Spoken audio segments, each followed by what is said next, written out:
Hello and welcome to the BurnCast. I'm Brady Byrne. And I'm Kim Cass. Today we're looking at Christmas in Camelot by Vanessa Cortese and Silent Night of the Living Dead by K.B. Hargan. As always, any criticisms directed towards the authors and works that we discuss are exaggerated for entertainment purposes and are not meant to be taken personally. Thank you for listening, happy holidays, and we hope you enjoy the show. Let's talk about Christmas in Camelot and Silent Night, parentheses, of the Living Dead, close parentheses. Now, I guess we should start with your book, shouldn't we? Yeah, so Kim and I read a couple of Christmas books for the holidays, on the shorter side of the kinds of books we usually read. You know, just something to get us into the Christmas spirit. Yeah. And that's kind of what I feel like genre fiction should be. It doesn't need to be long, just needs to perk your interest in that holiday setting or whatever it is that you're trying to get into. Yeah, and I was quite satisfied with the book I read. I read Silent Night of the Living Dead. I was in search for sort of a Christmas horror kind of story, and that's pretty much what I got. It got me in the Christmas spirit. And how was your book? I really feel like my book, it had the innocence of Christmas. You know, it had the innocence of Christmas. It just failed in all the other regimes that it needs to be good at. Okay. So, but it had the innocence of Christmas and not much else. All right. So we'll start with mine, since mine was actually a Christmas story. So we've got a nice play on words here. Silent Night of the Living Dead. Oh, very clever. Very clever. Not the first book to call itself that, so not that clever. There's actually a lot of books with that title, so... Yeah, well... Yeah, so not that clever in the end, but... You know, it was a fun story to read. Main character's name is Dani. She's 19. She's a bit of a rebel, and she doesn't get along with her dad, Michael, or her younger brother, Kip, who doesn't like being called Kip. He wants to be called Christopher, as he makes known frequently throughout the story. And their mother, Julia, who is undergoing chemotherapy. And it's your classic dysfunctional family that bonds over an assault by zombies at Christmas time. Now, I think if we're looking at, like, Christmas cliches in terms of stories, I think that is such a trope where you have a dysfunctional family and they come together for Christmas and there's family members that other people don't like and there's, like, the one crazy uncle or some sort of edgy teenager and, like, there's all these people and they don't fit together. Yeah. And there's some sort of Christmas trouble, like a snow-in or lights go dark or something's coming out of the darkness, i.e. a zombie. That brings everybody together for Christmas. Yeah, and they find the true meaning of Christmas. Yeah, and that's sort of what you think you're going to get with this story, and in some ways it is. But it does have some interesting turns to the story. So we start off with Dani. She's like walking around in her town, it takes place in England, and she's watching like this shitty Christmas display with Santa and some reindeer, and it's like breaking down, and Deck the Halls is playing, but it's like really fucked up. It just keeps repeating over itself. Deck the. Oh, interesting. It gets you, a little bit creeped out to start with. And she's walking around, man, I fucking hate Christmas, all this holiday cheer, and I'm just a lonely, depressed teenager, that kind of stuff. I feel like that's the one thing that I've never met anyone in real life who walks around going like, I fucking hate Christmas so much. Why does everyone have to want to do this shitty tradition? Like, yeah. I've seen it a lot in stories. It's your classic Scrooge character. I mean, yeah, there's always that one person who just hates the togetherness that Christmas brings. For reasons, yeah. Yeah, but she's a bit of a weirdo, too. She's, like, standing in line for some Christmas shop, I guess, and she, like, meets a crackhead. Foreboding to the zombies? Sort of. I mean, she meets this crackhead, and he asks her if she has any smack on her.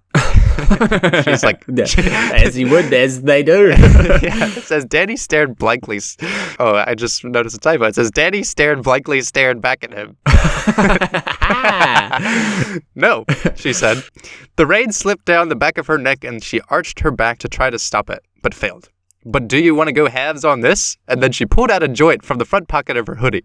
The half-toothed mouth in front of her gave her the broadest of smiles, as empty as it was, and Dani searched for a lighter. So she smokes up a J with the crackhead. Why? I don't know. That's why I'm saying it's just a little bit weird, the story. But so her dad picks her up, and then they go and pick up Dani's little brother. and he's gotten in some fight at school, and they're shouting at him like, "Kip, get in the car!" And he's like, "It's Christopher, goddammit! Watch your language!" And it's that classic, He's a David Steele. Yeah, he's giving his dad a hard time, and the whole time Danny is enjoying it. She's loving that her little brother's getting in trouble and continues to chide him and call him Kip because she knows he hates it and this sort of thing. And it's building up that family dynamic. The dad just wants everyone to get along and that sort of thing. He's trying to get them all together so they go visit their mom in the hospital. And Danny's like, well, whatever, you don't give a shit about mom. That's why you slept with some other chick while she had cancer and this sort of thing. And it's like hits you pretty hard right at the start with like, this family is not going so well. Yeah. Well, they get their mom out of the hospital for Christmas and they take her home. And Michael, the father, is just trying his best to make the family come together for Christmas. He makes them all dinner, but then because the wife needs attention, and like he burns the potatoes, and oh no, Christmas ruined, like that sort of thing. And so you've got this funny little thing where Danny's like, whatever, I don't give a fuck about Christmas. I'm going to go get drunk. And Michael, poor Michael, he just wants them to come together for Christmas. So what he does is he books a private island for them. What? He books a private island in Wales, like a private getaway. Oh, ugh. In Wales? Yeah, like an old-timey cabin on this private little island in Wales for them to go and have no technology and like they'll be forced to bond for Christmas. That's his idea. And everybody in his family is like, what the fuck, Dad? Like, I don't want none of that shit.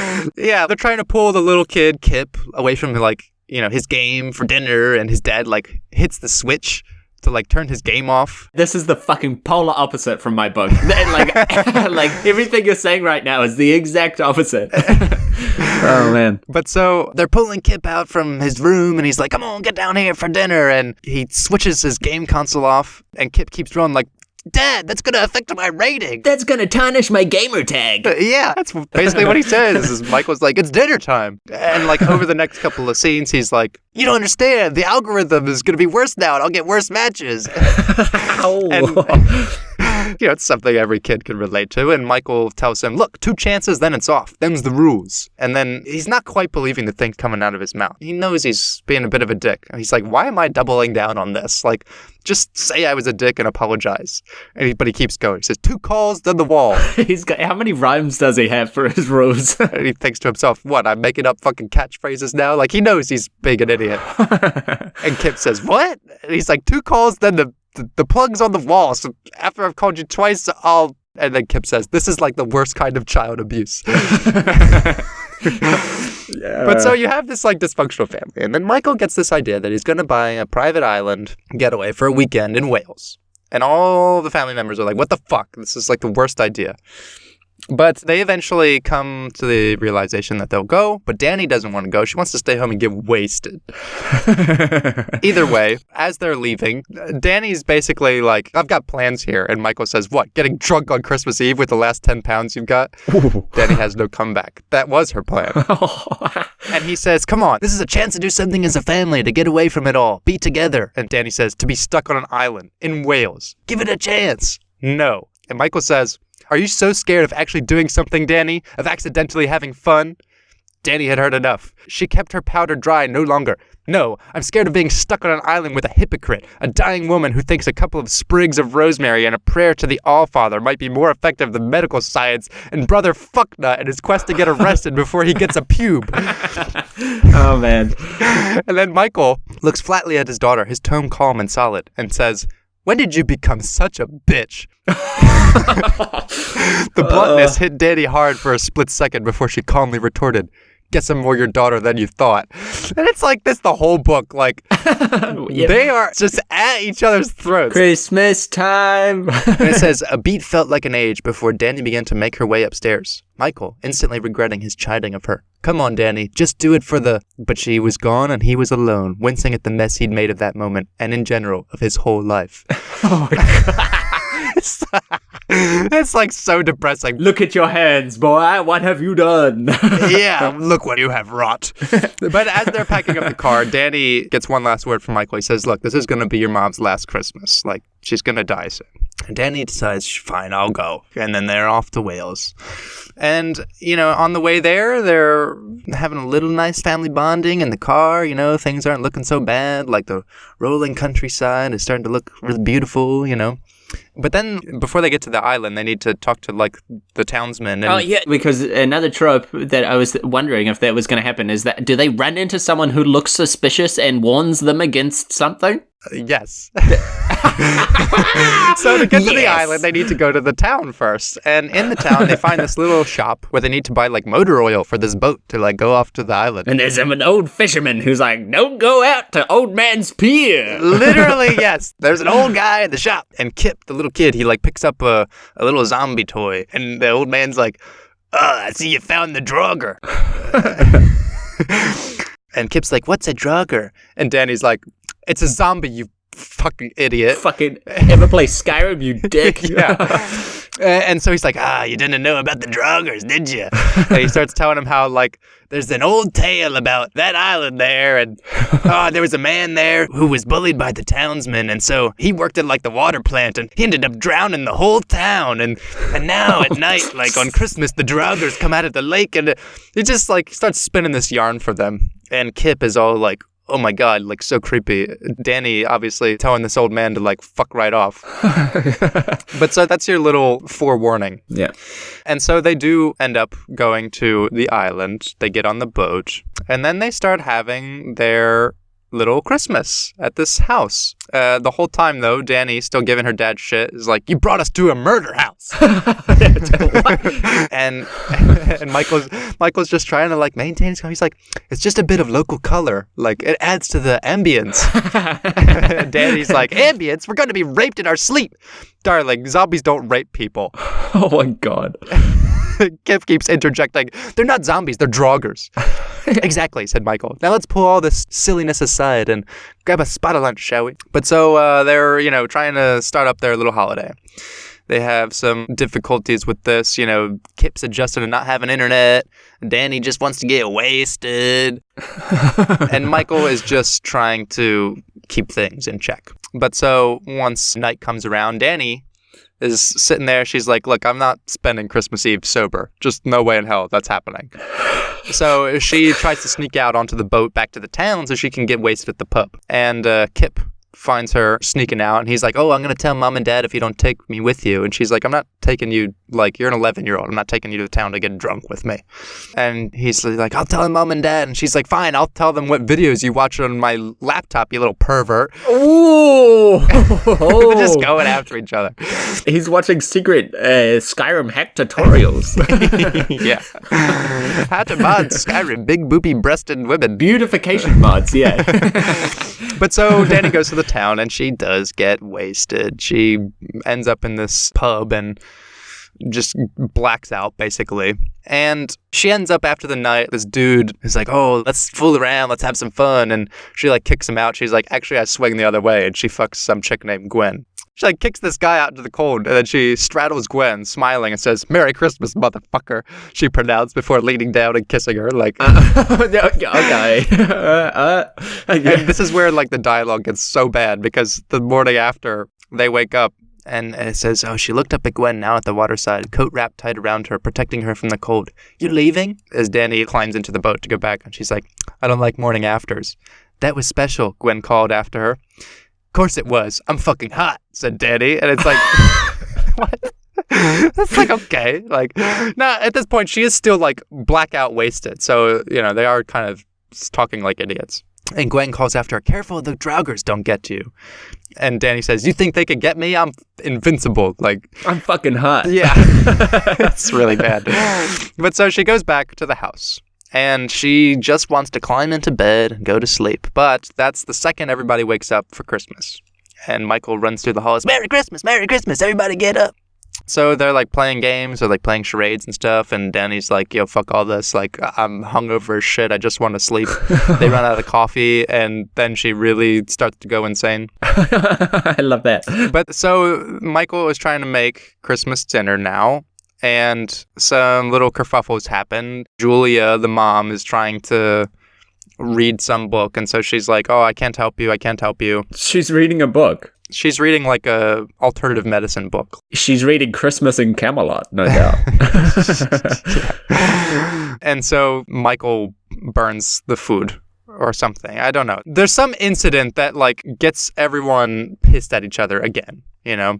Michael is trying to have like the perfect Christmas, and this is where everything goes off. Little Kip is like, oh, where's the pigs and blankets? And Danny says, oh, he speaks, and he says, fuck off. And then Julia says, Kip. And he says, it's Christopher. And then Danny says, fuck off yourself, Christopher. And Julia's like, Danielle, that's enough. And Michael comes in saying, voila. And then Kip bursts out with, Danny snuck out last night. And she says, you prick. And then her mom's still saying, Danielle.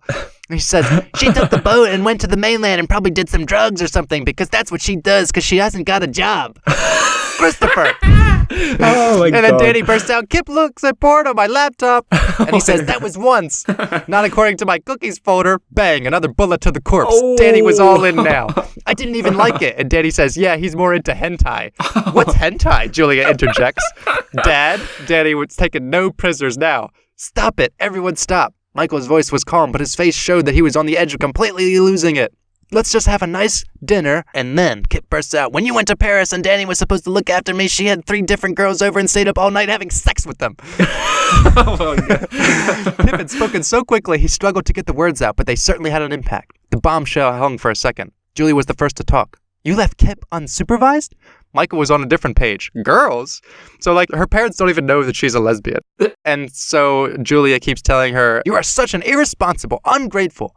Michael cuts in, Danny, have you got something to tell us? But Danny was only listening to Julia. Ungrateful, ungrateful. Pray, tell me what I've got to be so fucking grateful for. Oh, I don't know, life, a roof over your head. Julia, shall we just park this? I think Danny might need to. Years of picking up after your shit, said Julia. Picking up after my shit? My shit? Yeah, Danny was raging too now. Michael cuts in. I think she might need to tell us something important. And, oh, fuck off, Mike. Just fuck off. His wife cuts in. Is there any good character in this? Is there anyone? Yes. The words were out of Julia's mouth before she'd really thought about them. But once they were there, she didn't stop. Just fuck off with the puppy dog routine. Oh, puppy dog routine? Now Michael's getting pissed. Danny was still pricked by the last bar. My shit. How about your 2 shit? And it says, outside the lake was calm. Oh my God. But then, a single ripple began to move across it, breaking the perfect stillness. Our shit. Well, I'm sorry. I got cancer, Danielle. Stop it, Kip urges. Oh, brilliant. Daniel was now standing. Her anger wouldn't allow her to sit any longer. That's your answer for everything, isn't it? Play the old cancer card. The old cancer card. Julia's anger boiled. As again, Kip called on everyone to stop, but to no avail. Danielle, your mother has been very ill. Oh, fuck off. Julia and Danny said in unison, a rare moment of togetherness. Kip keeps shouting, stop it. And then they continue to yell at each other. Her mom's like, oh, I'm sorry for trying to extend what time I have with the people I love. And Kip runs upstairs and Danielle yells after him, yeah, fuck off, you snitch. If this were a prison, you'd be dead in a shower by now. But so then we finally get, yes, to the point when slowly, menacingly, a figure rose from the lake. It lurched, painstaking step by painstaking step, out of the lake. The disturbed water sloshed around its limbs as it pulled itself forward and towards the house. And it is, of course, a Draugr. And so at this point, everyone is yelling at each other, and a Draugr comes up. And they all go outside to, like, talk to it. What? They don't... What? What? Yeah, this is a very weird section of this story where they try to, like, talk to the Draugr, like, hey, mister, like, you better back up, or, you know, like, But, like, how undead is it? Is it, like, a rotting skeleton? It's not like a skeleton. It has sunken black eyes, and, you know, it's, like, gnashing its teeth and this sort of thing. Like, they probably just think it's a crackhead. Hey, I smoked a joint with that guy. Yeah. This is where things get a little strange as far as, like, the realism of the characters. Because so far, like, all that stuff I've been quoting, like, all the build-up to, like, this family fucking hates each other and there's clearly something wrong, has all been pretty, like, you know, relatable. Like, you've seen these arguments before. But this is where they're starting to talk to the Draugr. And then it, like, lunges for one of them. And Michael grabs a rock and smashes it across the head and, like, bludgeons it. And then he gets down on his head and starts bashing its brains in. But, like, at this point, they don't know it's a zombie or a Draugr. Like, they just think it's a dude. They just think it's a dude, and they just have witnessed, the Family Guy beat a man to death. And they're like, Michael, like, what the fuck? And he's like, no, Julia, no. I've had enough, okay? All I fucking wanted was to have a nice family Christmas. He pointed to the gap where the finger's face used to be, and this fucking prick. Then he said to Danny, are you being hungover and fucking God knows who? Then to Julia, are you cooking up some bullshit that is apparently better than chemotherapy? Then to Kip, or you just... He struggled to think of anything for Kip, so moved on. All I ever wanted was to have a nice family Christmas together. So that's what we're going to do, all right? And everyone's like, okay, fine. Like, Dad's gone crazy now. Don't bash my head in. And then they go inside and they have their normal family Christmas. No one talking about the brutal killing they just witnessed or the blood all over Michael's face. In fact, no one was talking at all. And they just, like, chow down on fucking turkey and shit. Until finally Danny's like, yo, you just caved a guy's head in. They start arguing again, and then more Draugrs come, of course. Basically, yeah, they have their classic. They have to fight off the Draugrs now. They work together to, like, board up the house. But at one point, they try to make a run for the boat so they can get to the town. And they've all fashioned some weapons. They've got, like, a little hand axe, a kitchen knife, and the little kid is, like, jumping on the Draugrs' heads and, like, stabbing them in the brains because, like, he's the gamer, He tells them, like, you gotta get their brains. And Danny gets, like, an alcohol bottle because, like, that's her thing. And that's her thing. Yeah. Oh, my God. And they fight the Draugrs, and at one point, Julia, the mom, gets her neck bitten and gets chomped on, and that is when they reveal that it wasn't actually Michael who cheated on his wife, it was actually Julia who cheated on Michael.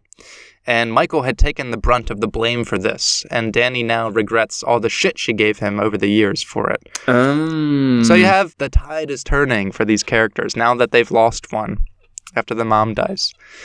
And they go a bit crazy over this. They try to make another run for it, and Michael jumps himself into a horde of Draugrs to save Danny and Kip. And he dies, and then both of the parents are dead. They need to run back into the house because there's still zombies guarding the boat. And Danny has had enough now. Now that she's lost her parents, she's like, yo, fuck this shit. A zombie breaks through the window, and she just, like, goes in fucking killer mode. She starts slaying zombies left and right. And she's like, we're torching this fucking house with all the zombies in it. She blasts Carol of the Bells from the house speakers and then, like, douses it all in gasoline. And they run out, and all the zombies are going towards the loud noise, and they all burn up just... As Kip and Danny are trying to make their escape, Kip gets pulled underwater, and then he starts to finally, realize that she actually loves her little brother, and she's lost her whole family now, and say, don't take my little bro. And then she pulls him out of the water and cuts the zombie's head off, and then they get in the boat, and they go back to town, and that's pretty much where it ends. They have lost everything now. They've been through some fucking hellish shit. And then they make it back to the mainland. They're all covered in blood.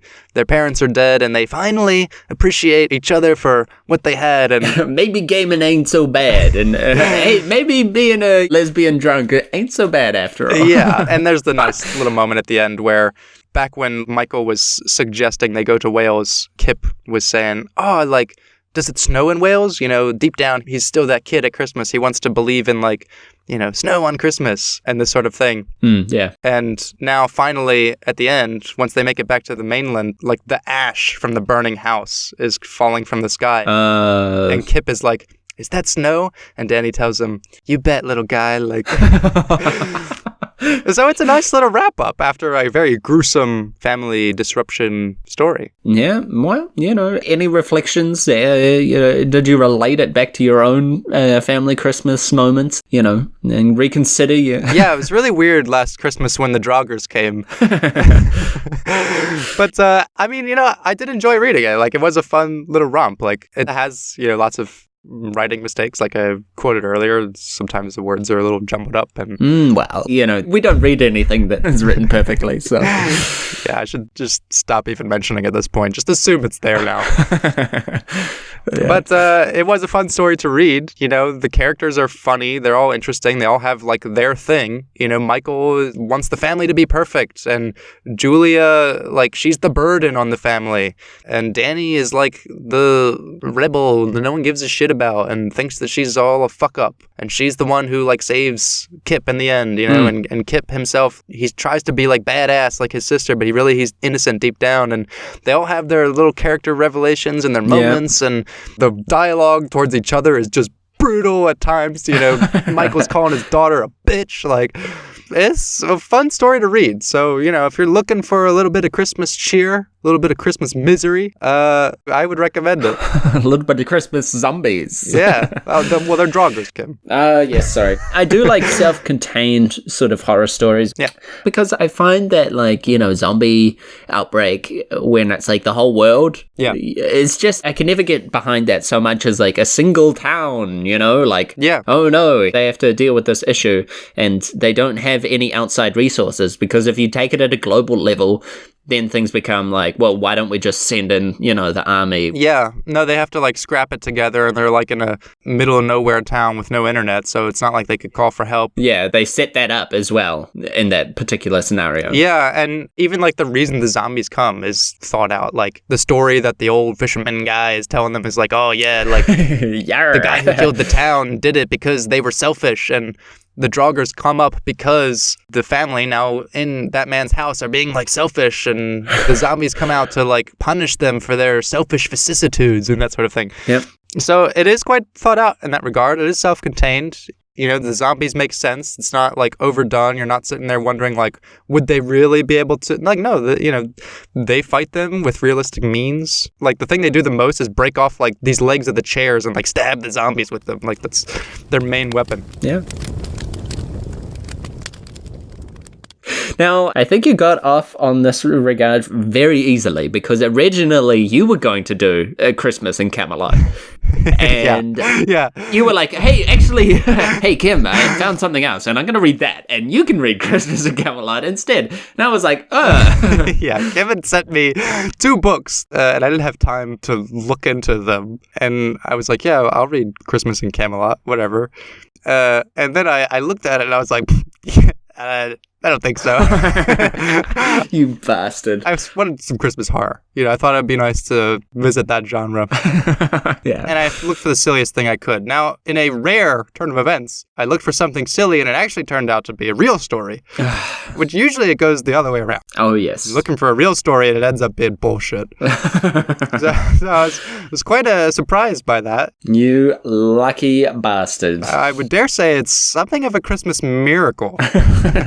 Straight from St. Nicholas. And so once I picked that, Kim no longer had to read the other one. What was it? The Mayberry Christmas or something. I mean, that one really, like, it seems so unentertaining that I picked Christmas in Camelot over it. Yeah. It looks so droll from the outside that I just couldn't even turn the first page, really. So, I read Christmas in Camelot. Now, this is the 5th book in the Camelot New York series. What? There's a whole fucking series of these ones? Yeah, there's 5 books. There's The Once and Future King. Okay. There's Sir Gawain and the Troll. There's Sir Bors and the Dragons. And then there's The Duties of the Lady. And then there's Christmas in Camelot. Are these all Christmas stories, or is this just the one? No. This is like I don't know what you call this. It's like a series, and then this is like a spin-off. Kind of like how we're doing now, like a Christmas special. Yeah, it is a Christmas special of a fantasy series. Yeah, that just kind of exists in the continuity, but it's not really part of it. Yeah, and it's not really a story either. It's literally just, you know, the characters at Christmas time.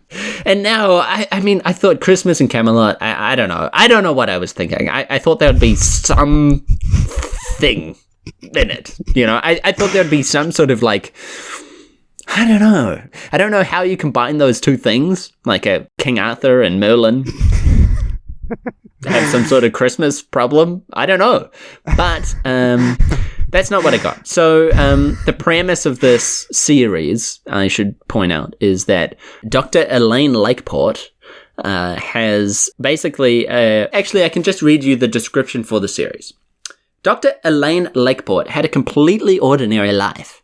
That is, until her estranged aunt passed away, leaving her millions on the condition that she move into the old house in Camelot, New York City. One night, a knock on her front door changed Elaine's life forever. And now she is caught up in a world of knights, magic, wizards, and fairies.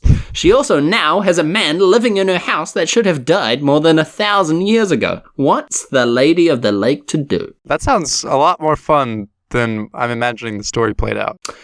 Yeah. I mean, maybe the other books have some story in them. Are they all by the same author? Yeah. They're all by Vanessa Cortese, and they're all following the same characters. And basically, I assume that the story plays out that you have this lady, she inherits it, and she finds the world of magic. It's sort of hidden from the world at large, like in Harry Potter and various other stories. There's a classic cliche of magic. Every young adult fantasy since Harry Potter? Yeah, magic just being hidden from the world at large. Now, she discovers magic. She somehow, I don't know the context, but I guess that King Arthur and Merlin have been able to survive for centuries and now live in New York City in Camelot. And they also have been... It comes up in the Christmas tale because King Arthur seems to have been asleep for the last 70 years. He was in magical hibernation. They bring it up around the dinner table. He was posing as the Western dragon from Powerful Fruit. Not only is he like centuries old, but he has also missed the last like 70 years. So he doesn't get like pop culture references, but he does know how to like work an oven, you know? Okay. It's like, it's all over the place. Yeah. Now, this story basically... There's no plot, there's no conflict, there's nothing that basically happens. Merlin is magicking lights up onto the house and, you know, it's very Christmassy and Arthur is cooking in the kitchen and, you know, Elaine is going, oh, you guys are so cheeky, you know. It's so beautiful, Merlin, that you did these magical Christmas lights and put little lights in the icicles. It's all innocent and it's not like painful, it's not embarrassing or cringy to read.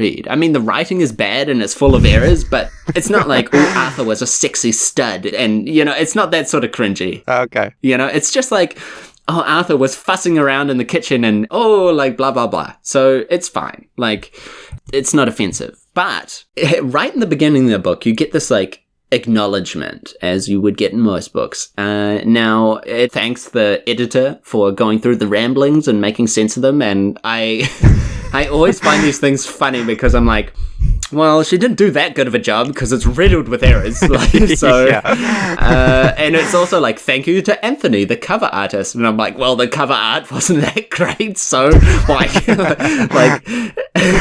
and then... Don't thank him too much. And then it's like, thank you all to the friends and family, I love you, and thank you to everyone who reads it. And then I went into this book with like, how much can I actually hate on this person? This book, what is it really? It's not selling a premise that's foreign to anyone, or no one's expecting anything else. It's not like, this is an action-adventure hero story, and you get Christmas in Camelot. No, it's like, literally says, this is Christmas in Camelot. All your friends from the Camelot series are going to have Christmas together, and that's what you get. So I wasn't lied to when I read the synopsis and then read the book. In this universe, Arthur is a harem with his knights in the round. Yeah.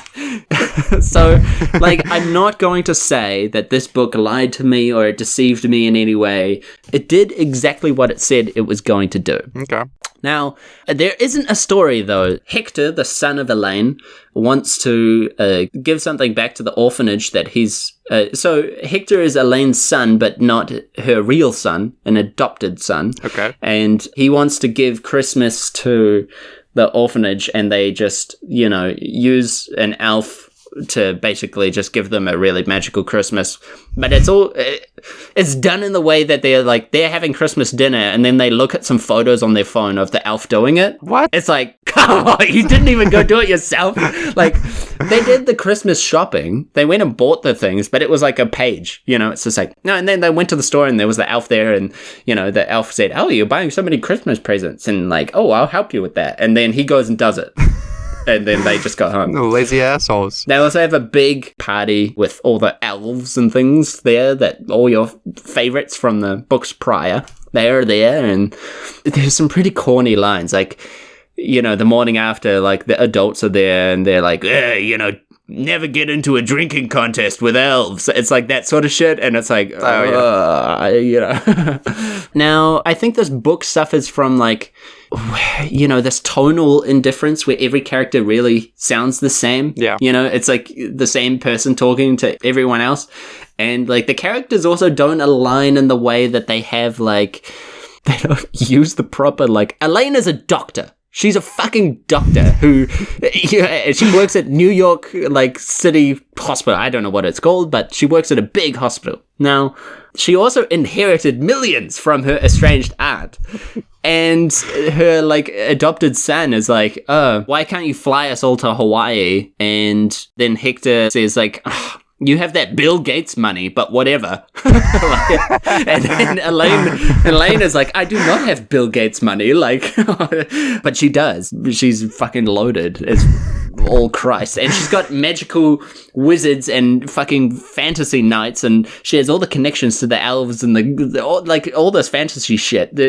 Why can't you fly them all to fucking Hawaii and live like this? Why do you have to do like this peasantry Christmas shit? Like, because kid, Christmas is about being humble. That's why you have a magical elf do everything for you. Yeah, she's got that Bill Gates money, like. So another thing this story suffers from is like this terrible description of how characters react. As soon as anyone says anything, everyone bursts out laughing. Oh yeah. And it's not funny when you read it, so like the laughing seems really out of place. And it's constant. Like there's a scene in the beginning, for example, she sees Merlin setting up the Christmas lights with his hands.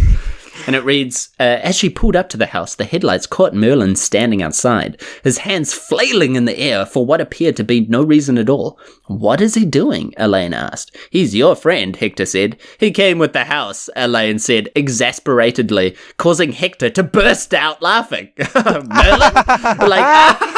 Like, it's, and it's constant, and it's just so out of place, and like, if something's funny, I'll laugh, but don't tell me everyone's fucking cracking up. Yeah. That doesn't make it funny, like. You're bellowing out your entrails. It's plagued by this, and but the stuff that I did find funny was when, for example, the shit that no one's laughing at.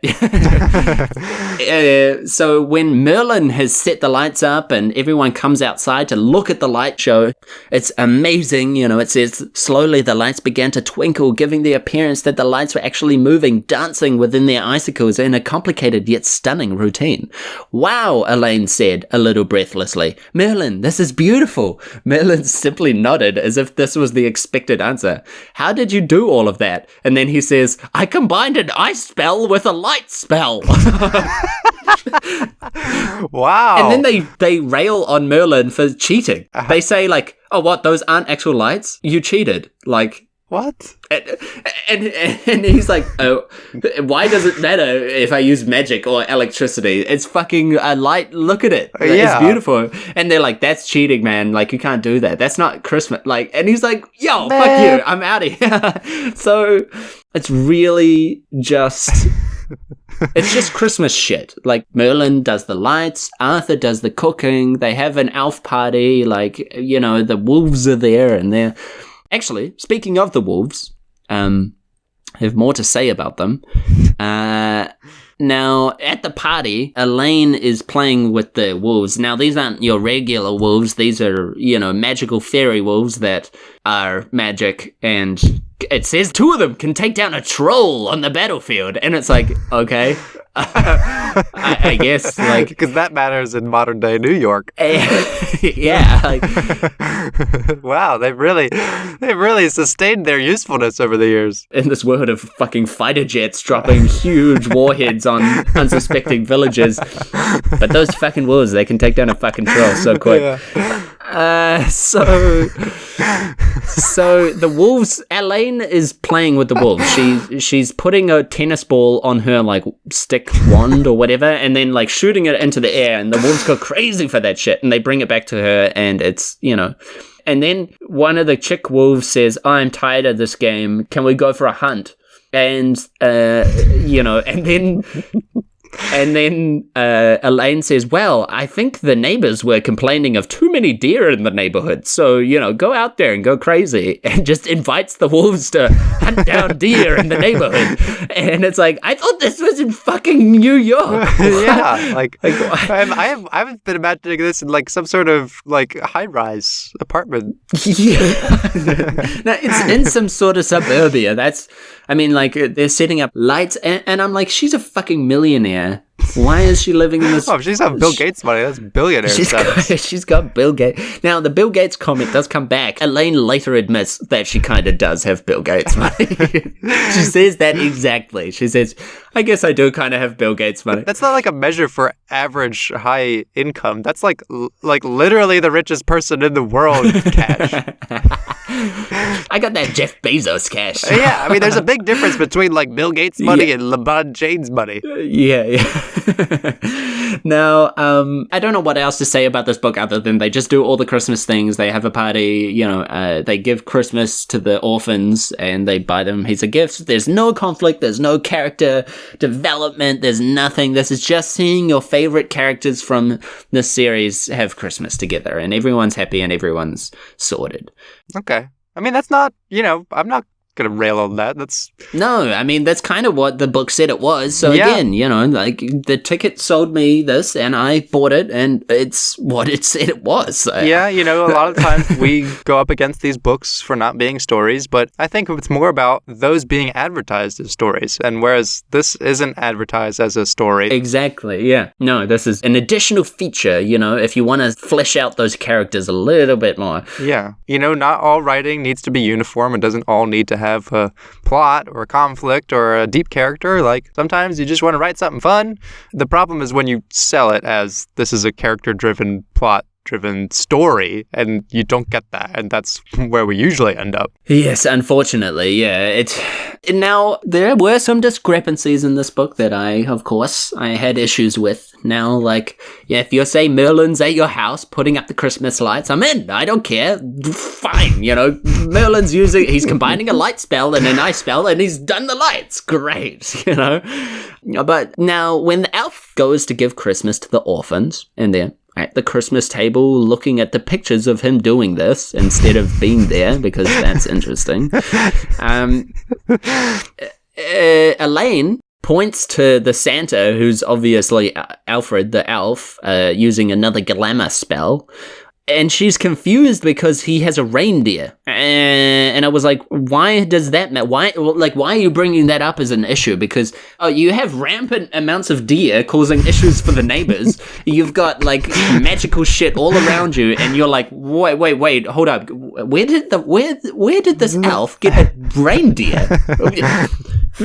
How did he manage this? How can I account for this inconsistency in this magical world? Yeah, Merlin, come explain this to me. And Merlin says he doesn't know. He can't explain it. Oh. Merlin comes up short of answers for that. Wisest wizard of the land. Can't explain this reindeer. So... Oh, well, there's your conflict. Yeah, that's a little bit... That's the conflict. It doesn't come up again after this brief looking through her phone images. Now, there was another discrepancy that I just had to pinpoint, and...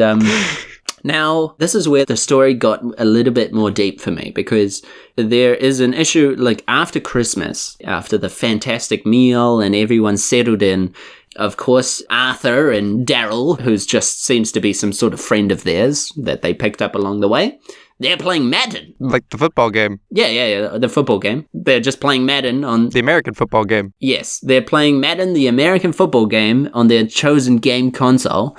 And, they're all playing it. Now, Elaine joins in this game and kicks everyone's ass, obviously.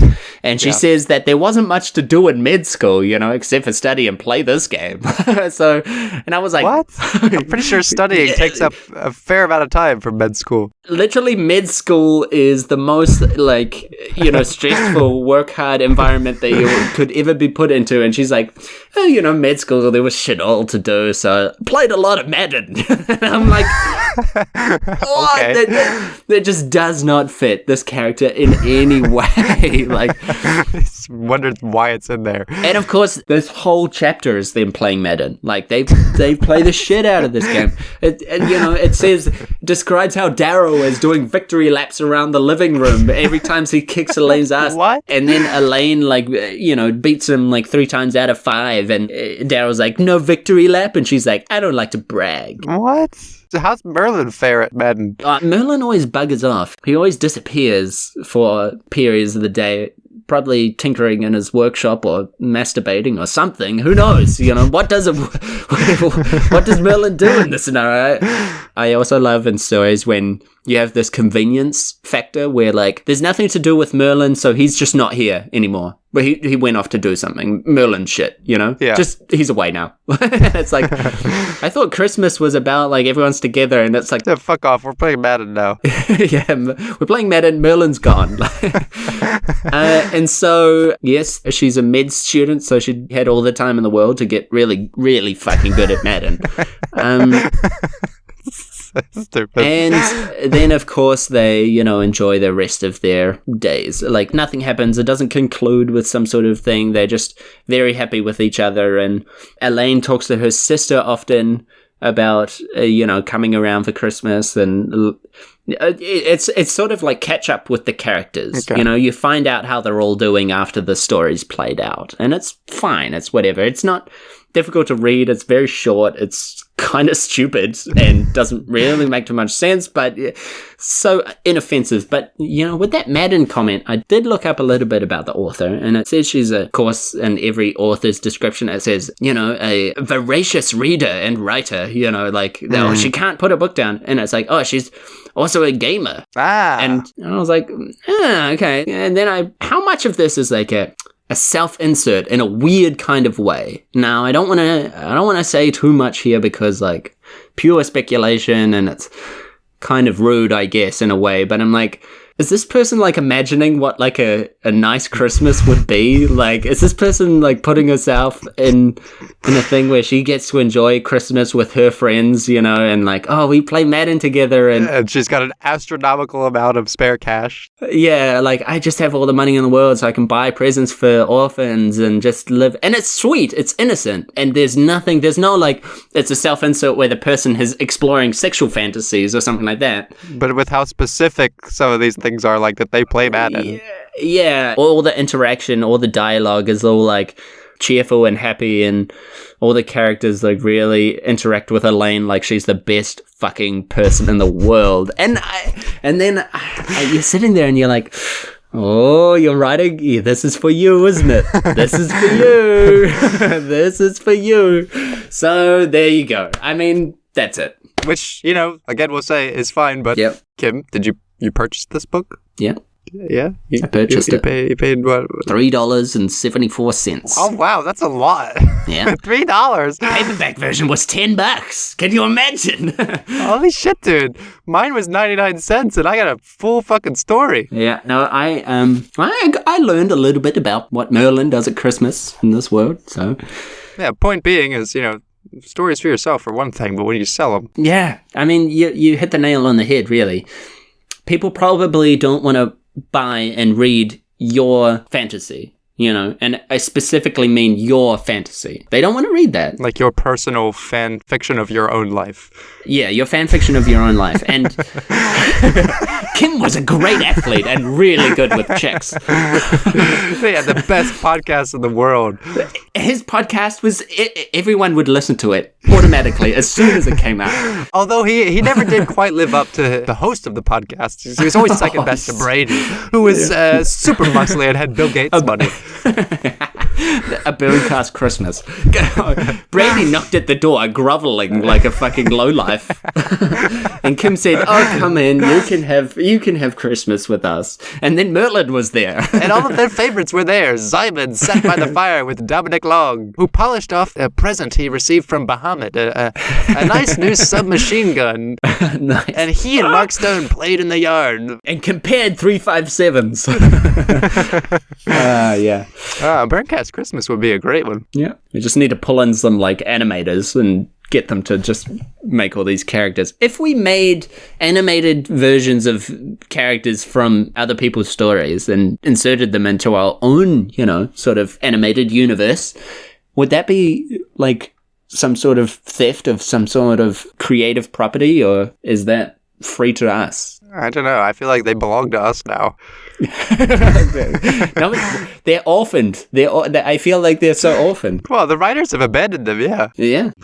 It's so funny because you look at a book, Christmas in Camelot, and I would have never expected to see a doctor named Elaine playing Madden. That's just not the turn I was expecting it to take. I will say though, if we're having a merry BurnCast Christmas, there are a couple of people I would not invite. Who would you not invite? I would not invite Kaysen Vix and his flesh sword. His flesh sword. No, he's not a nice person to have a conversation with. Yeah. Oh, Kaysen. Kaysen, can you pass the gravy? And he's be like, "Fuck off, fuck you. I'm not passing gravy to nobody." Fuck off, Christmas shit. Oh, you think you can make me your bitch, are you? I see you, David Steele. I see you over there. That turkey is a David Steele, motherfucker. Man, he's actually my sworn enemy. I certainly want to have fucking noir. No, you can stay out. Oh, well, there you go. 2 Christmas stories. Well, one story and whatever. A Christmas catch-up. Yeah. It's a Christmas catch-up. That's what it is. That was Christmas in Camelot and Silent Night of the Living Dead. 2 very opposite tales. Yeah, and so we hope you enjoyed this little Christmas special, and we hope you enjoy whatever holiday it is you celebrate at this time of the year. We don't give a shit. Yeah. Just enjoy it. Yeah. We will be back. Don't write a book about it. Write your personal fanfic and send it to us. We have a Christmas special for next year. Easter in Camelot. No! No! Merlin was hiding eggs in the garden. He was hiding eggs in Arthur's ass. And Kim had to go and get him out. Oh man, I'm dead. And we will see you next year as we bring in the decade with a new episode of the BurnCast, back to our regular scheduling. Yeah, 20 more years of the BurnCast coming strong. Yeah. And so we will see you next time.